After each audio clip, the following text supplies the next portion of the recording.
Welcome everybody, I am Toshit. I will show a speedrun of the Gray Man. And I'm not so sure how many actually know the series, especially in the West, because it's a series that has been more popular in Japan. But it's a fairly, I would say, good story. It does become a bit convoluted later on, but I will say give it always a chance. Regardless, we are going to follow the story of the Gray Man, like the beginning of it. So it will be technically a bit spoilery in that regard. But yeah, I think we are ready to go. So I would say the timer will begin in 3, 2, 1. Let's go. So yeah, we are starting off by having Alan Walker, the main character, trying to join the Black Order. The Black Order is an organization for exorcists. And the story is like we have exorcists that are trying to defeat demons called Akumas. Right now we are going through the tutorial. We are learning from Lina Lee here of how to talk as well as how to use the map. Oops, it did not really count that one. Thank you. And yeah, we actually have to go through all text bubbles to finish up the tutorial each place.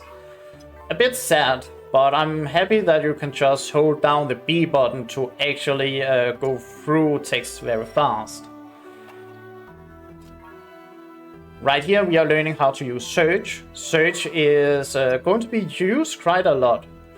It's to find objects, both for the game to find like the true ending of the game, which we are not going to do here. It's going to be purely any percent. But here we can search to find a meal ticket. And the game is like very... The game tries to tell you that, oh, it always let you know if you need to use search to find things and objects. It's not that kind, I would say, all the time. But yeah, we are skipping over one part of the tutorial by not going into the command room. That part is not necessary. Regardless, we are now going to learn how to use the meal ticket to actually buy food. But as we were about to eat, another character, an exorcist called Kanda, is a bit of a break towards his own teammates and Alan. He's saying, how should I say it? He's saying that he will not even learn Alan's name if he cannot survive the first month in this place. But he is very kind to actually tell us how to fight. Because he wants to test us. And yeah, how combat works is that you are using the touchscreen to draw lines. The longer lines, the more damage you do. And usually you need to do headshots to actually deal damage. This fight doesn't really matter if you win or lose. It's always a win. But it takes a long time to be defeated. So it's just faster to actually try and win.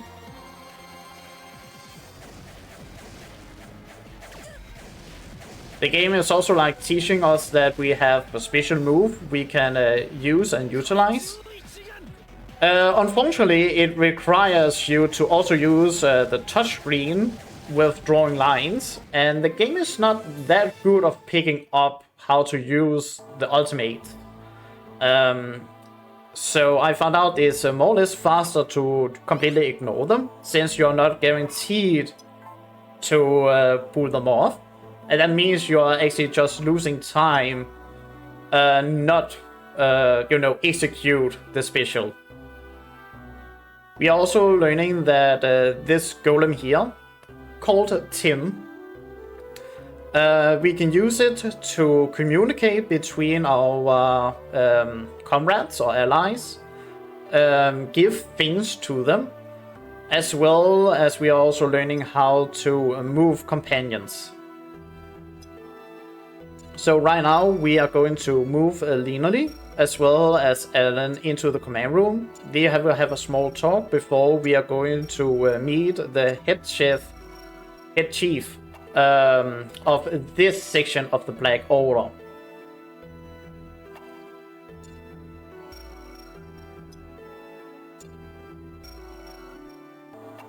And the game heavily wants you to play only with the touchscreen. So if you maybe wonder the setup, yeah, the main screen you're seeing is actually the touchscreen, because that's where most of things will be executed on. But yeah, before Alan truly can become a part of the organization, he needs to have his innocence evaluated. So that's what we are doing now.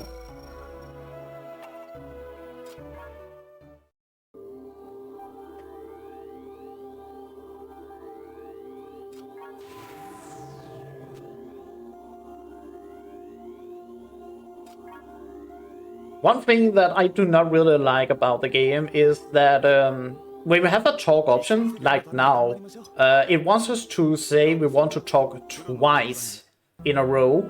And it's like, why not just say talk once and then be over with? Regardless, that was the first kind of chapter. Now we are going to learn how to do missions. I'm going to follow the storyline of the Grey Man, but it is possible to take the missions in any order you want, with any like companion you have unlocked throughout the game. So we are going to do the first mission. It's actually one of my favorites from the series, called The Doll's Wish. It's how should I say it? It's hitting you deep, sort of, with the sad story that is about the background of like the main characters, as well as how dark it also becomes. But how it is that we are in a town, at like an abandoned ruined town. We found out there is a living doll here, and we suspect that is an innocence that is keeping the doll alive. The Alchemist is then trying to kill the innocents so that it cannot be used against them. But the Seagulls, the guy we are seeing here, Toma, we have put up a barricade around them that the Alchemists are trying to break through. So we are actually just trying to evacuate the doll away as fast as possible. And by doing that, we are going to flee underground. Now I am searching these monuments because Kanda needs to know that these exist, so I don't need to go back to them later. He's then telling Alan Walker, hey, we are putting a safe distance underground. And he could come and join them. But an Akuma that is in a scale level 2 or maybe rank 2 comes out and has the ability to copy his opponent with the abilities. So he's more or less just beating Alan down underneath the city. And now we need to find a way out. So we are asking the man and the child that like knows the city, is there any like secret route we can take? We are still not 100% sure who or what really is the innocence. There's still something we are trying to like figure out. But regardless, we do not want the Akuma to find out.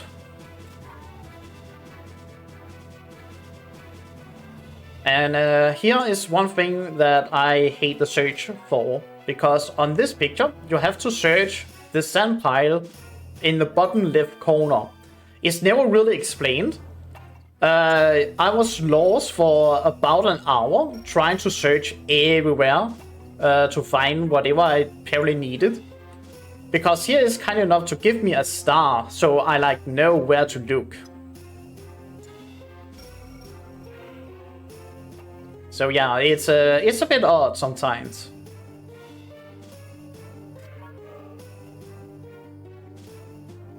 So right now we are still trying to find a way out, but the man and the child have now decided to escape without our help. And then the game wants us to have Alan to look through the hole, learn that Kanda is there, and then speak to him. And if you have not found the stone and you are not searched the monument, you'll be more or less lost now to what you actually need to do. Because the game does not tell you need to do those two things. Yeah, let's just say it was not fun the first time. Regardless, we have opened up secret patches. And here you have to search to find Toma, and you may think it would be an obvious place like the window to the left, the pathway to the right. But no, you actually have to click and select the window, but target the wall to the left to summon Toma, because he's going through the hole in the wall that he's then making and not through the one that is already there. Yeah, it's not that, if I can say, coherent sometimes. Now we have like our real first fight. Yeah, headshots is the way to go. And I may add, this is the first time we are seeing a level 2 Akuma. And in the series, he is beating them to a pulp all the time. They almost die trying to fight it. And here is like 6 headshots, he's down. Regardless, we need to find the man and the child. And you find them here by selecting more or less the middle part, where Alan will like hear the child singing. And then you have to break down the wall. But again, the game do not tell you that you need to search and find them hidden there. And now we have around, I would say, 32 to 35 seconds without doing anything. This is a win-win situation. The only reason you want to, if I can say, survive for a whole minute is if you need the item, or at least one of the items, to get the true ending. But we are doing the 80% run. So for us, it doesn't really matter much. It's just about the RNG on how fast the pillars are going to hit us. The usual time is 28, but not always. But regarding the story in here itself, we are learning that the man is not the doll as we thought he was. It's actually the child. And they lived together more or less in this abandoned city because the man was born really like deformed and was abandoned and got picked up by the doll. But unfortunately, the Akuma is actually going to manage to kill not only the innocents but also the man itself. And it's actually really sad what's happening so short after, but I will let people maybe read it because it's hitting a bit hard. Regardless, that was chapter 2 with A Doll's Wish. A Doll's Wish. I cannot speak today.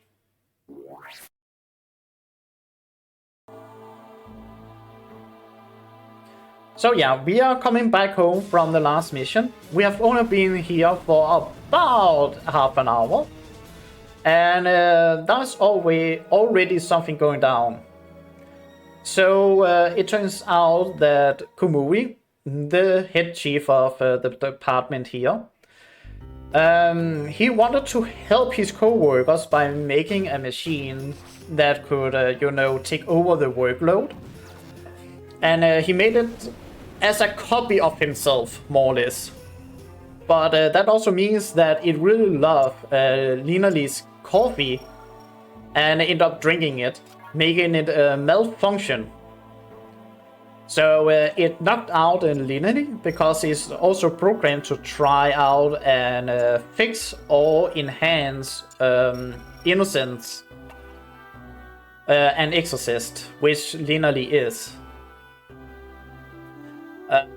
But the other people here have been fast and how should I say it, blockage a door in the training's ground.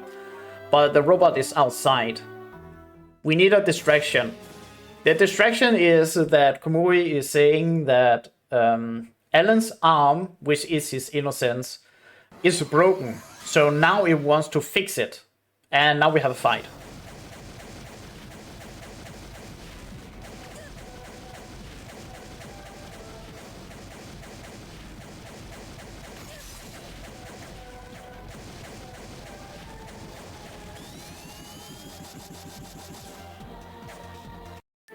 Unfortunately, the robot is not destroyed, because it was also made with function to self-repair. How it could not repair itself after drinking the coffee, I do not know.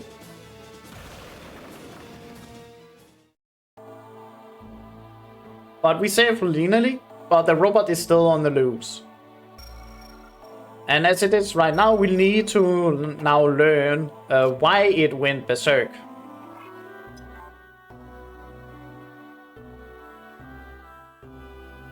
Of course, Kumui will not have the robot destroyed because he used a lot of time to make it, and he sees it as himself.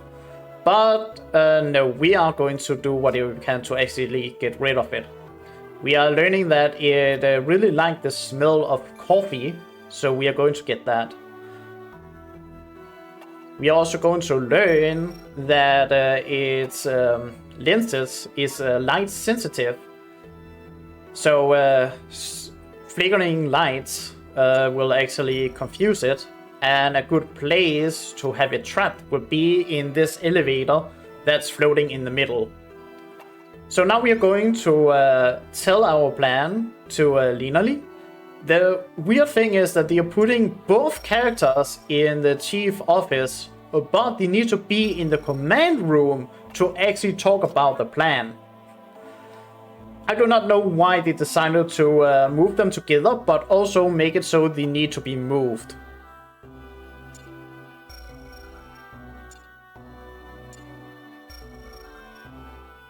And then we use the coffee to track the robot. It comes. We throw coffee onto it so that it will be blinded temporarily, so that Lina Lee can go for his eye.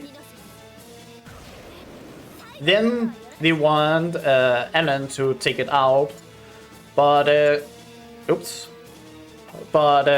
Kumui will not really want that, so he knocks out Alan with a blow dart. And all this commotion now makes Kanda angry, so now he's going to step in and destroy the robot instead.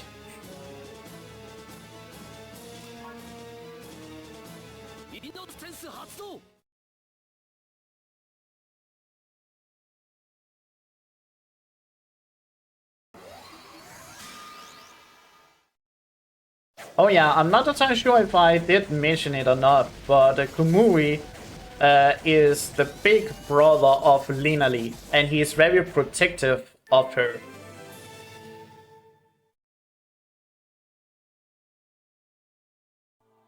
Just for something coming up here.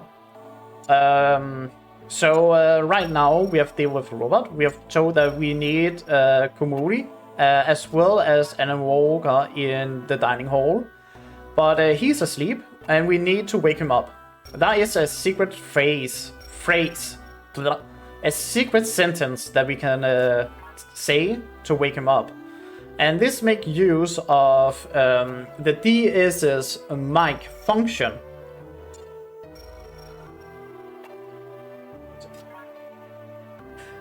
Lina Lee is getting married.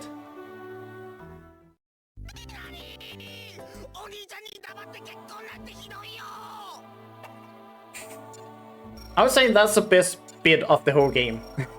Right there.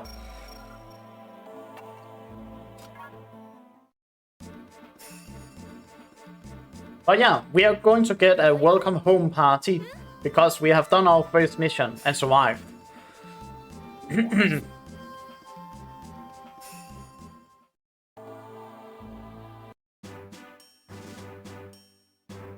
And now for the next mission. This is the longest mission. And it's also really convoluted for certain things you need to do in it.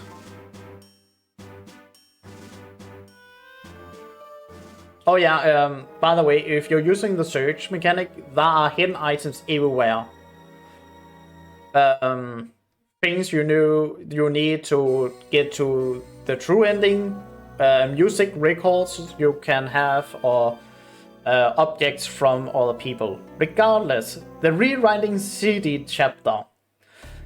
So apparently we have a CD where the time keeps going back to the same day all the time. And of course the first thing we are doing is to see if we can leave town where we have now entered. That seems to be impossible. So let's try and ask a few people to see if they know something. We are not entirely sure what's going on in the city. We are only suspecting that an innocence is like rewriting time. And right now we are trapped in the city as we needed to check. And the game do not tell you need to do it, but you actually need to check it. So yeah. Congratulations, you are now lost for a long time finding that one first time you play. As you also need to get a newspaper that is on the counter to like the middle right of the picture itself. Doesn't really tell you that. Here we are showing an order for some like beverages that this pub have put on, but he has not sent the notice yet. But he do not know, of course, because he are going to send it later today. Regardless, we cannot do anything as it is right now, so we are just going to sleep for the next day, which turns out to be October the 8th, October the 9th again.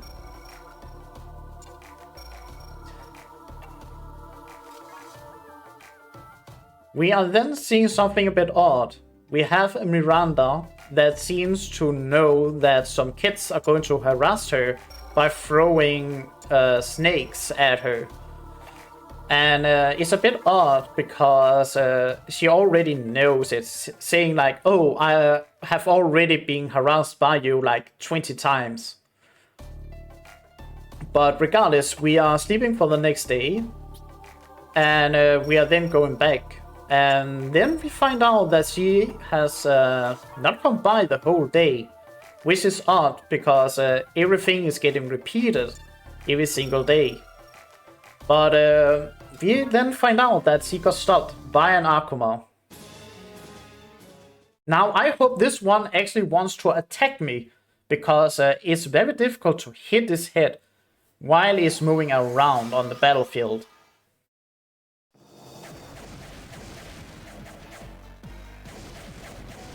Thank you for trying to attack me.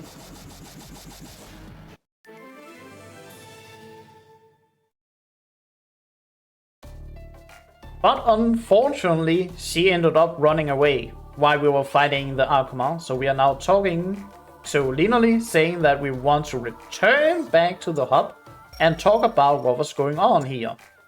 Because why was also an Akuma attacking like a citizen all of a sudden?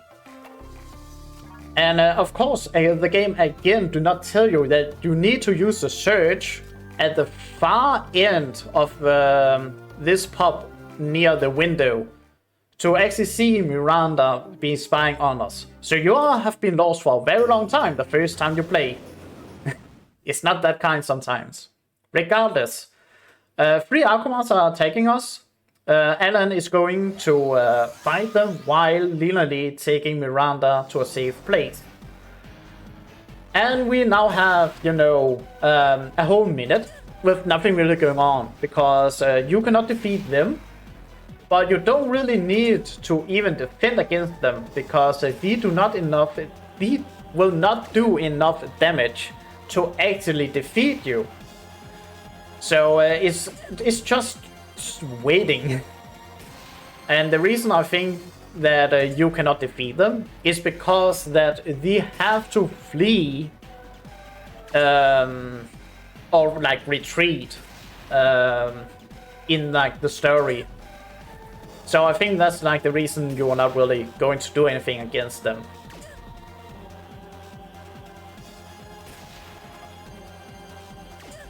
But if I needed to like block, you need to draw a circle on the touchpad to like end up blocking them. Though I hope I do not need to do that during the boss fight in this chapter. But yeah, here we have Road. She is calling the Akuma back.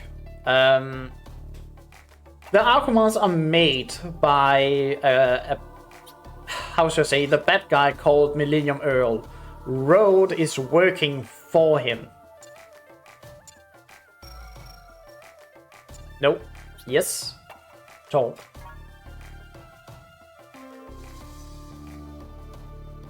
So yeah, we are now going to learn that the innocents actually come from the clock inside this room.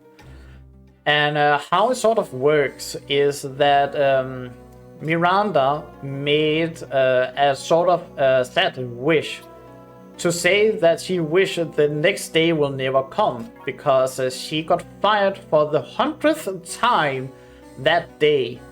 And the clock tower then granted that wish. Oops. So now what we need to do is try to find some work for Miranda so she can get like a fulfillment out of it.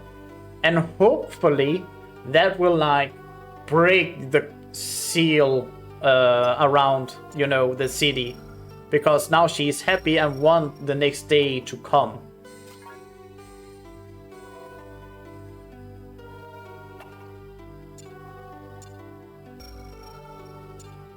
So right now we are going to the plaza because we are going to sell tickets for an upcoming theater show.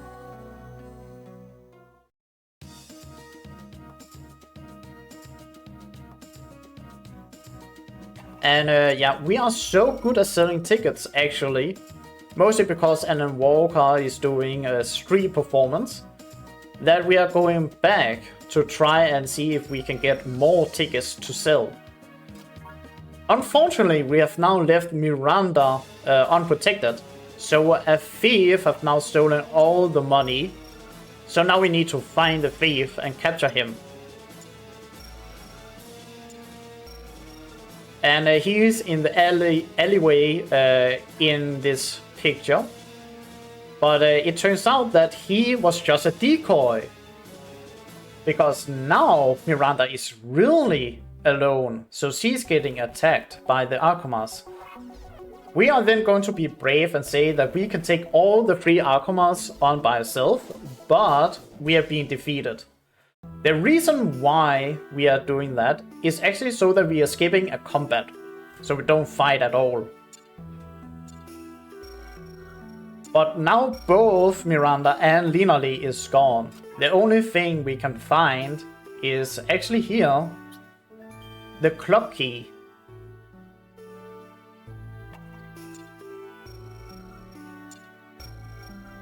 And then we going back to the apartment. Just to find out. Hey, it's actually gone. So then search again and see. Hey, there's actually a small hole where the clock tower, the clockwork was. And using the key, ta-da! Opening up an interdimensional portal.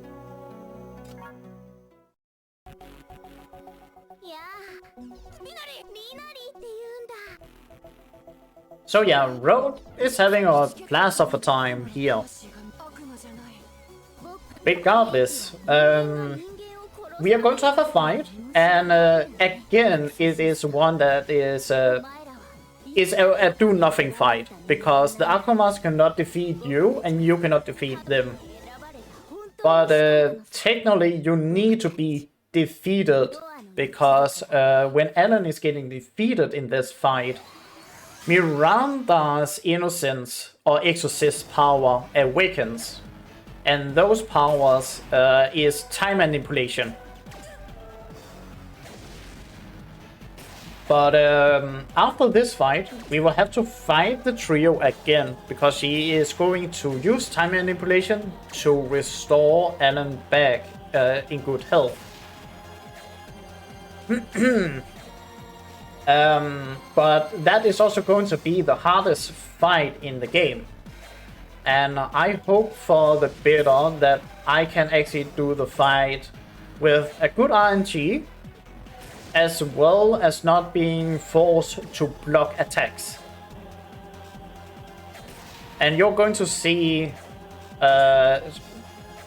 if I can see some... you're going to see why this fight can be annoying.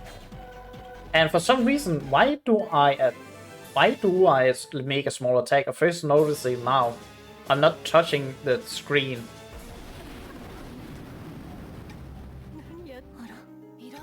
Oh well, you're going to fight.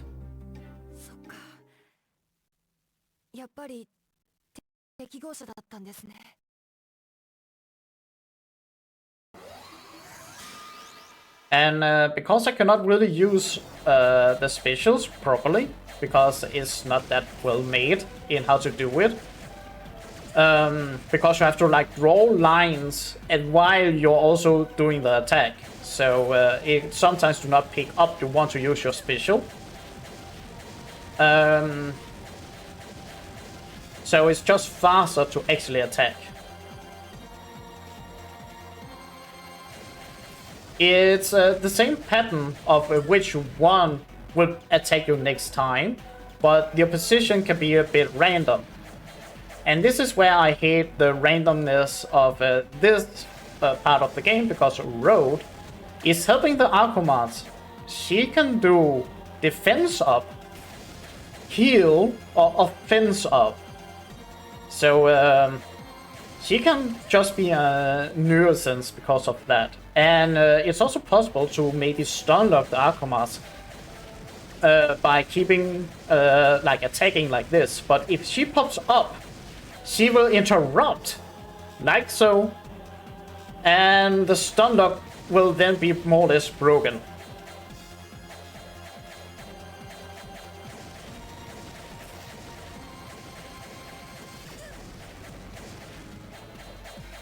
I really want to beat up the big guy first, actually, because he's the one that does the most damage. So if you have a really bad luck and Road is giving a lot of attack boost up, he's going to hurt a lot.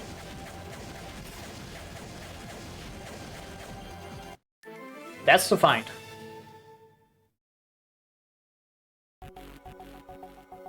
And after we have fought, Road is now going to leave.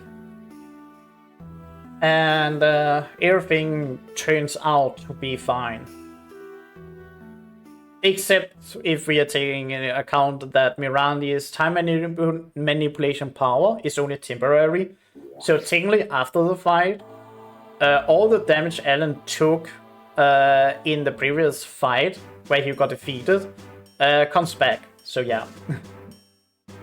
But yeah, that's more for the main storyline there.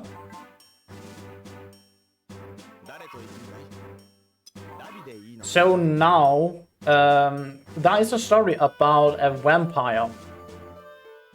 And we are still not entirely sure if this could be an innocence, maybe an Akuma attacking people, or actually just a vampire that have lived for who knows how many years. Who knows? Regardless, we are going to the town. The town is very happy that we have come to try and help them, but they are also kidnapping Alan because they are afraid that we will just leave. Levi here is going to investigate the gate, go back, find out Alan is missing. And now we need to search the window with the light on. Then we send Tim in through the window. Hear the talk of, between the villagers and Ellen. To then need search the window again because Levi has a hammer that can like extend. So he's going to go through the window. It's not very well explained in the game that you need to do all those 3 steps to progress. So again, that was not very fun. But yeah, the townspeople are now turned into an angry mob and they are following us because they want to take down the vampire that has terrorized the city and have killed a few of the citizens. We hear a scream, we go into the courtyard and he's actually going to attack and kill one of the villagers. And because of that, of course, the villagers now leave and say, no, you are the experts, so you can just deal with it. And now we're going to do a big brain move, because we will now search the stone here to the left. Step on that.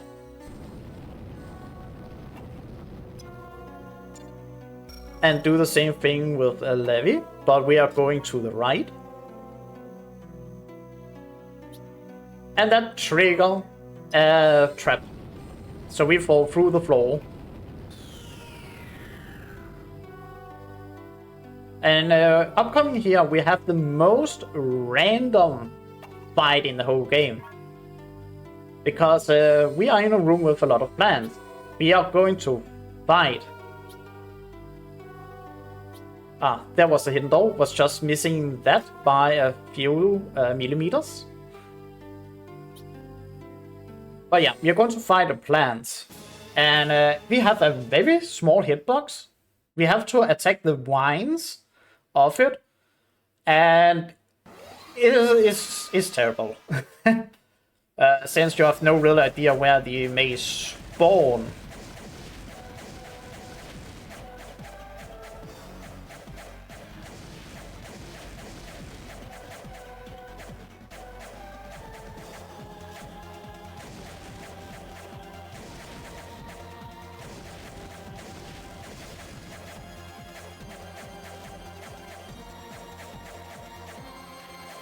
And this is like the only place where I really wish I could like make use of the ultimate, because that attacks everything on screen.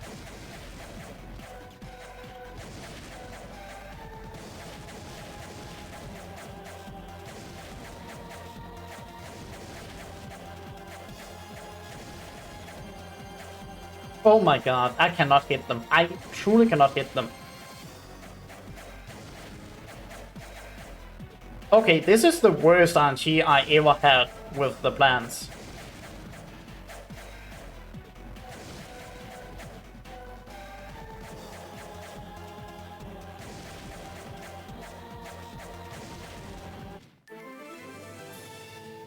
The average time is usually 50 seconds. So yeah, not that great luck with hitting them at all.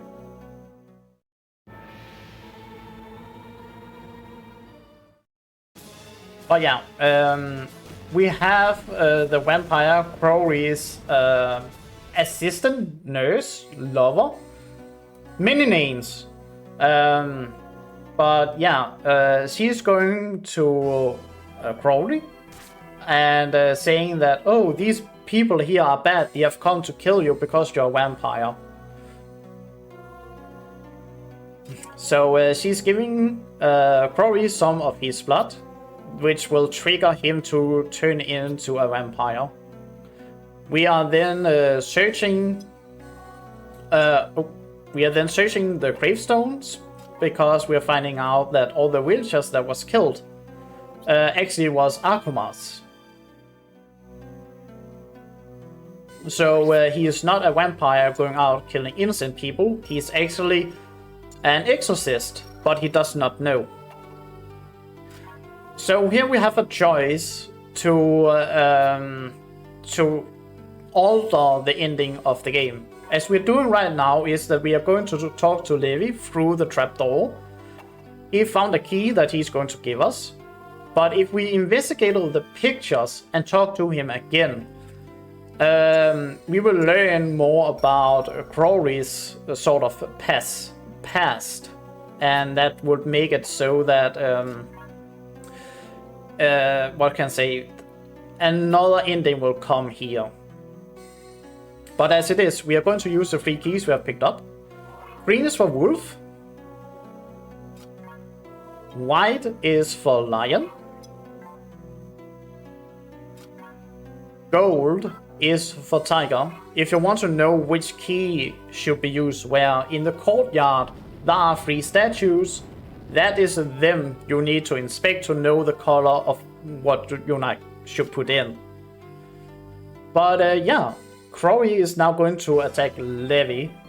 And this is not the hardest fight, but we can only take 2 hits where the 3rd will defeat us because he does so much damage.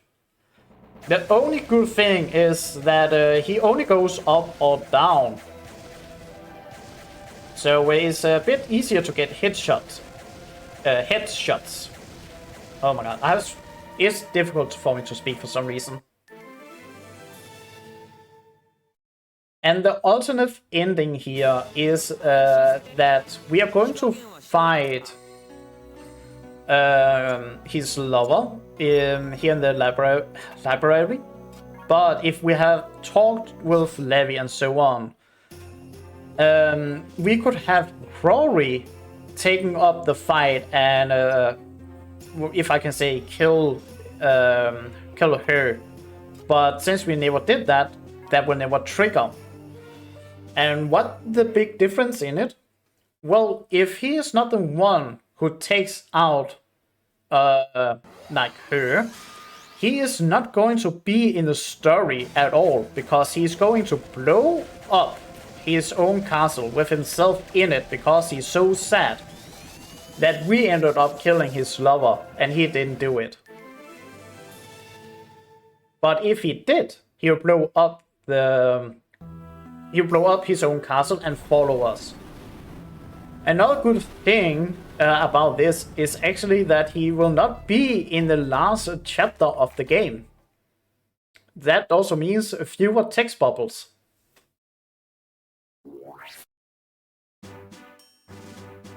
Regardless, we are going to the last chapter of the game. It's not very long and is completely non-canon from the rest of the game. And what it is essentially that a country has invited us for like a banquet, but it's really just a trap where all of the people here are Akumas, and they wanted to like, if I can say, get exorcists to come so that we could kill them. We have not collected anything to the story to get to the true ending, so the characters will not pursue the truth of this, if I can say, this country and why everyone is an Akuma. So instead of having 3 fights, between each other. This is going to be the last fight in the game. And when that fight here is going to be over, there will be only a small text for a few seconds, maybe 2. And then we will switch over to like an end screen image. When that pops up, that is going to be time.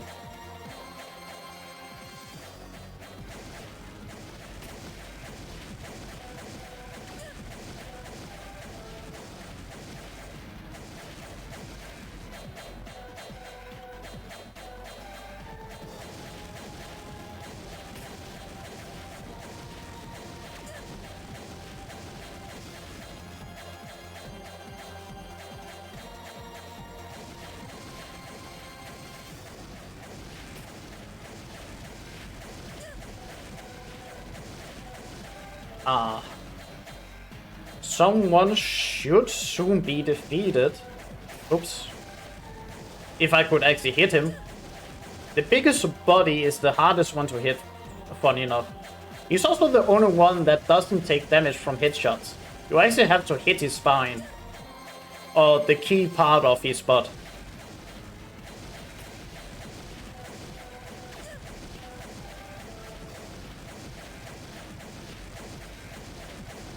Okay, 1 left.